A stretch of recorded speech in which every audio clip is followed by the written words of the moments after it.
थानेदार साहब आप कितना गांजा रखे हैं, कितने कट्टा रखे हैं। स्टेशन पे छापामारी हो, देखिए वहां से कितने तस्कर निकलते हैं, कट्टे निकलते हैं, गांजा निकलते हैं। इस वक्त हमारे साथ बातचीत करने के लिए मौजूद है राष्ट्रीय उलमा काउंसिल के यूथ प्रदेश अध्यक्ष नूरुल हुदा साहब।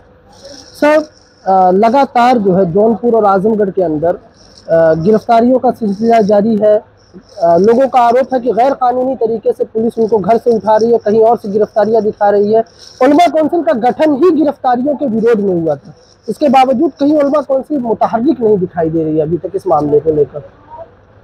देखिए, ये जो मौजूदा सरकार है, इस सरकार में ये सवाल तो आपको इस प्रदेश के जो सबसे बड़ी विपक्ष पार्टी है समाजवादी से करना चाहिए, बसपा से करना चाहिए, कांग्रेस से करना चाहिए। और आपको मैं बता दूं कि सिर्फ आजमगढ़ और जौनपुर नहीं, पूरे देश के अंदर अगर कहीं जुल्म ज्यादती होती है, फर्जी गिरफ्तारी होती है, किसी को आतंकवाद के नाम पे या उग्रवाद के नाम पे किसी भी तरह से अगर कोई प्रताड़ित करने का काम करता है, तो राष्ट्रीय उलमा काउंसिल पहली कड़ी में आकर के आंदोलन करने का काम करती है। और जो आपको पता होना चाहिए कि यहाँ 3 महिलाओं को जो रात में उठाया गया था, राष्ट्रीय उलमा काउंसिल एक वाहिद ऐसी पार्टी है कि सारे दल के लोगों से, जब ये लोग आशा भरी नजरों से देख रहे थे, सबके यहाँ फोन किए, कोई पैरवी नहीं किया, लेकिन राष्ट्रीय उलमा काउंसिल दबाव बनाई और वो 2 महिलाओं को छोड़ करके एक महिला को गांजा में भेज दिए। मैं तो कहता हूं कि पुलिस स्टेशन पे छापामारी हो, देखिए वहां से कितने तस्कर निकलते हैं, कट्टे निकलते हैं, गांजा निकलते हैं, अफीम निकलते हैं, सब कुछ उनके पास होता है। अभी एक एडीएम साहब ने अभी यही जौनपुर के एक पेशी में उन्होंने कहा कि यार थानेदार साहब आप कितना गांजा रखे हैं, कितने कट्टा रखे हैं। तो लोग जानते हैं, लेकिन जो सरकार की मंशा है, जो सरकार ये चाहती है, उसके अगेंस्ट राष्ट्रीय उलमा काउंसिल बृहद आंदोलन खड़ा करेगी। अभी हम सिस्टमेटिक चल रहे हैं। अभी कप्तान साहब को दिया गया है, हम मुख्यमंत्री जी को लेटर लिखे हैं, सारे लोगों को लेटर जा रहा है। इसके बाद बहुत जल्द हम जिले पे धरना प्रदर्शन करके हम इन महिलाओं को न्याय दिलाने का काम राष्ट्रीय उलमा काउंसिल के लोग करेंगे। देखा जा रहा है कि पुलिस की प्रेस विज्ञप्ति जो आती है, आमतौर से पुलिस की प्रेस विज्ञप्तियों में ये बात लिखी होती है कि हमने जमानतदारों पर दबाव बनाकर जमानत वापस लेने के लिए मजबूर किया। आपकी नज़र में क्या यह कानून का उल्लंघन नहीं है? देखिए, कानून का पालन पुलिस कर ही कहाँ रही है। लोकतंत्र की आए दिन हत्या हो रही है और जो प्रदेश की मौजूदा सरकार है केंद्र और प्रदेश में, ये लोग कानून का अगर पालन करते तो रात में कोई ऐसा कानून का कोई ऐसा धारा है ही नहीं है कि रात में किसी के घर आप छापा मारें, पहली बात।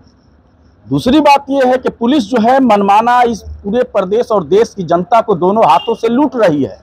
इस पे सरकार भी विफल है, सरकार का भी कोई नियंत्रण नहीं है। यहाँ तक कि भाजपा के नेताओं की सुनवाई नहीं है थाने में, आम जनता की कहां से होगी।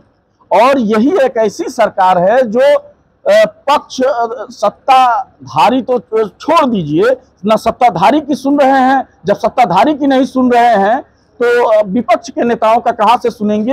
ये तो हम लोगों की एक राष्ट्रीय उलमा काउंसिल की धमक है। पुलिसिया उत्पीड़न के खिलाफ हमारा जन्म हुआ है कि हमारी बातों को उनकी सुनना मजबूरी है। नहीं तो वो जानते हैं कि उलमा काउंसिल के लोग 12 बजे रात में भी थाना घेरते हैं, 3 बजे भोर में भी थाना घेरते हैं, इसलिए हम लोगों की थोड़ी सुन ली जाती है। लोकसभा चुनाव की तैयारियां चल रही हैं।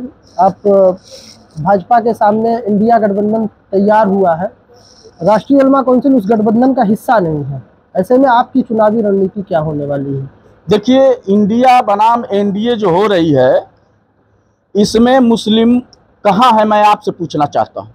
ये तो वो बताएं, राहुल गांधी जी बताएं कि इसमें मुस्लिमों का सिर्फ वोट चाहिए।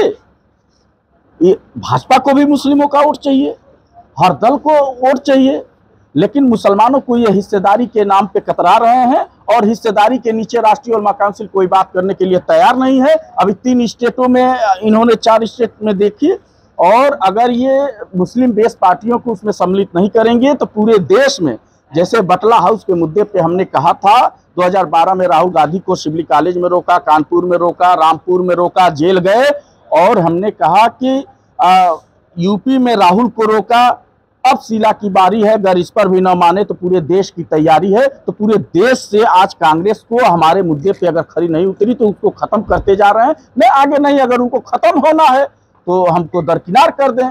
अगर उनको चाहते हैं कि वापसी हो सत्ता में तो फिर उनको मजबूरी बन जाएंगे हम कि हमको उनको लेना पड़ेगा। हमारे बगैर किसी की सरकार नहीं बनेगी। बहुत बहुत शुक्रिया आपका। ये थे हमारे साथ बातचीत करने के लिए नूरुल हुदा, प्रदेश अध्यक्ष राष्ट्रीय उलमा काउंसिल यूथ विंग के, जिनका साफ तौर पर कहना है कि उलमा काउंसिल का गठन ही पुलिसिया उत्पीड़न के खिलाफ हुआ था और आगे भी या पुलिसिया उत्पीड़न के खिलाफ अपनी आवाज़ उठाते रहेंगे। जौनपुर से 4TV न्यूज़ के लिए इम्तियाज़ नकवी की रिपोर्ट।